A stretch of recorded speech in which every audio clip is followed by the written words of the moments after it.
안녕하십니까. 경남 소식입니다. 39사단의 토양이 중금속 등으로 오염됐다는 소식 전해드렸는데요. 이후 전면 재조사를 통해 이미 아파트 단지로 분양된 땅도 오염된 사실이 드러났습니다. 이곳은 개발 사업자가 애초 오염 물질이 없었다고 주장한 곳이어서 논란이 예상됩니다. 이대왕 기자가 보도합니다. 옛 39사단 터 가운데 지난달 모두 2,900여 세대가 분양된 창원 중동지구 1, 2단지.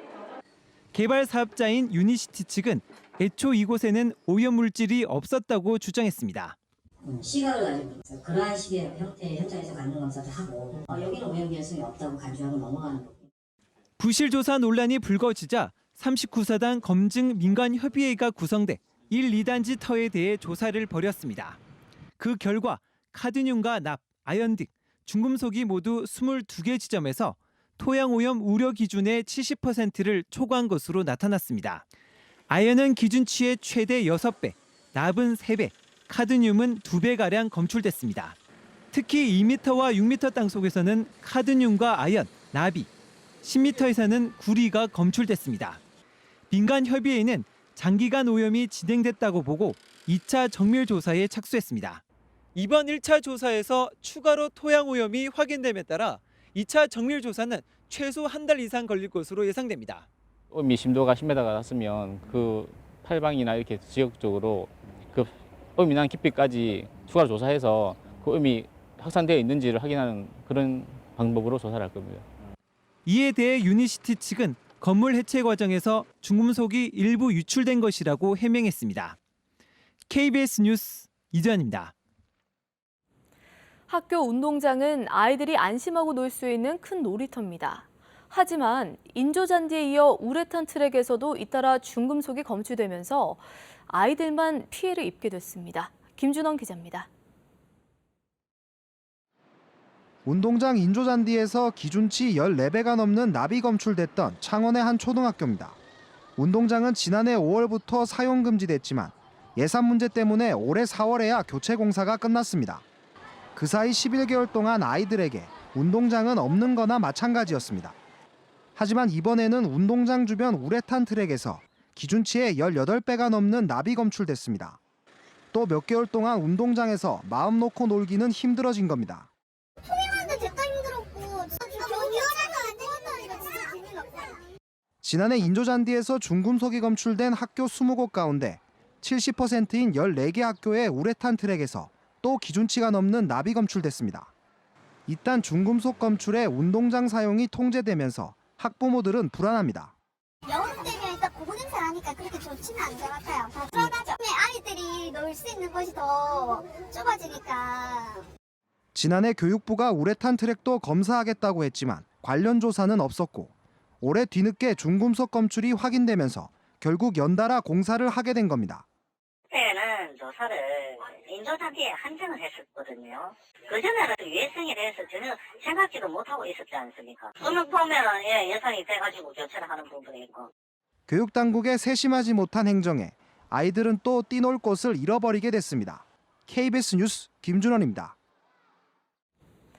정부가 미세먼지 저감 대책으로 오래된 화력발전소를 폐쇄하거나 친환경 발전소로 대체하겠다고 밝혔습니다. 정부의 이 같은 방침에 경남 지역 화력발전소들도 명암이 엇갈리고 있습니다. 최세진 기자가 보도합니다. 고성문 하이면에 건설 예정인 민간 석탄 화력발전소 터입니다.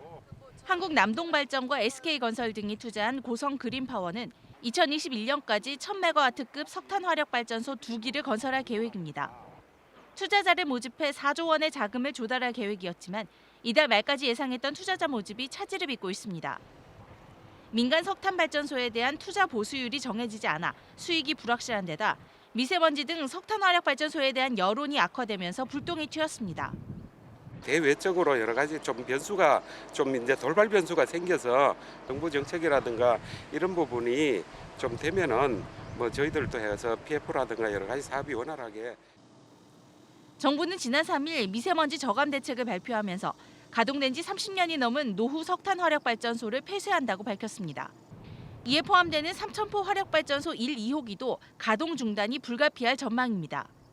산업통상자원부는 조만간 화력발전소 가동 중단과 그에 따른 친환경 발전소 건설 계획 등 구체적인 시기를 발표할 예정입니다.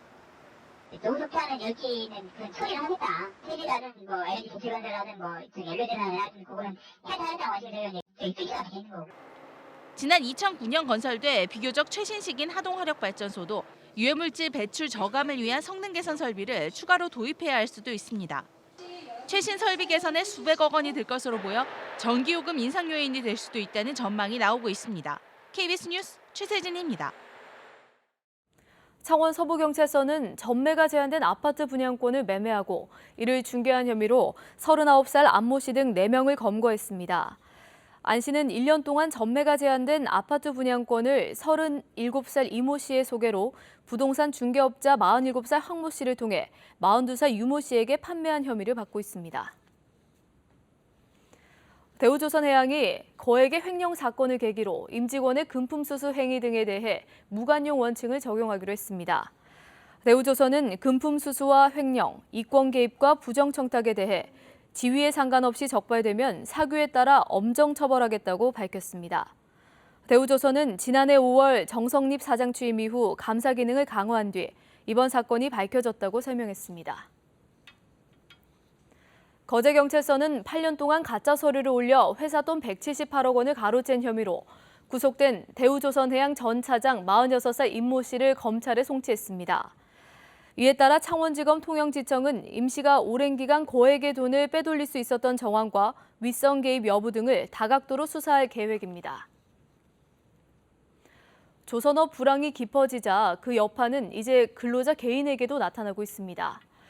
울산의 개인 파산 신청 증가율이 전국 최고를 기록했는데 대부분 조선업 하청업체 근로자였습니다. 허성건 기자입니다.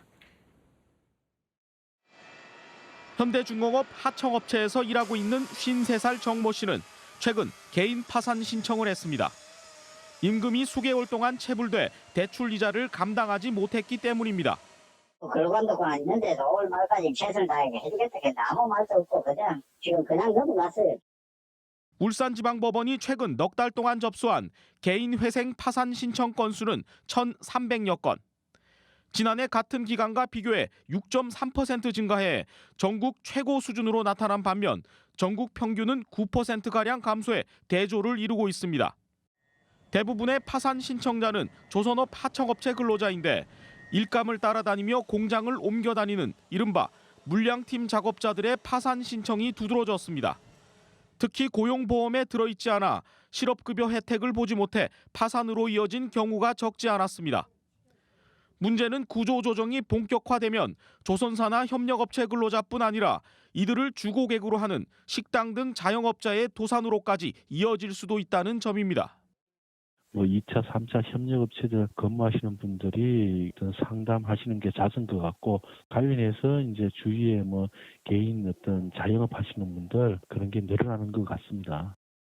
정부와 울산시는 조선업 특별고용지원업종 지정을 추진하고 관련 대책위도 구성해 불황형 줄도산을 막기 위한 절차에 착수했습니다. KBS 뉴스 허성권입니다.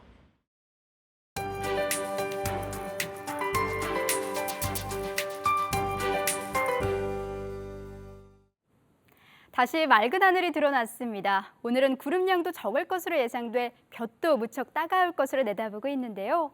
기온도 빠르게 오르겠습니다. 대부분 지역이 30도를 웃돌아 한여름 더위가 이어지겠습니다. 주말까지는 고온 현상이 기승을 부리겠고 장마 전선의 영향으로 일요일과 다음 주 월요일 비가 지나는 곳이 많겠습니다. 오늘은 고기압의 영향을 받겠습니다. 현재 전국에 깨끗한 하늘빛 드러나 있고요. 대기 상태도 양호합니다. 미세먼지 농도는 보통 수준을 유지하겠습니다. 현재 기온 살펴보면 창원 20도, 거제 18도를 가리키면서 내륙과 해안을 중심으로 아침 기온 최고 4, 5도가량 내려갔습니다. 한낮에는 밀양 32도, 창원은 31도로 예년 수준을 웃돌겠습니다. 서부 지역입니다. 현재 진주가 16도로 시작해 아침 기온 선선하게 출발하고 있고요. 낮 기온은 사천 32도, 진주와 산청 31도로 어제보다 2, 3도가량 높겠습니다. 바다에는 안개가 짙게 끼겠습니다. 물결은 0.5에서 최고 2m로 일겠습니다. 기상정보였습니다. 합천구는 8월 15일까지 환강에서 더위를 식히는 카누 체험 교실을 운영합니다. 고성군은 이기작벼의 1차 수확을 다음 달 20일쯤 진행하고 곧이어 후기작벼를 이양할 계획입니다. 김해시는 다량의 분청사기 초벌 구입 현등이 확인된 상동면 분청사기 가마터에 대해 정밀 발굴 조사에 들어갔습니다. 사천시는 시민과 함께 대중교통 정책의 전반적인 문제점을 짚어보는 시민 토론회를 오는 21일 마련합니다.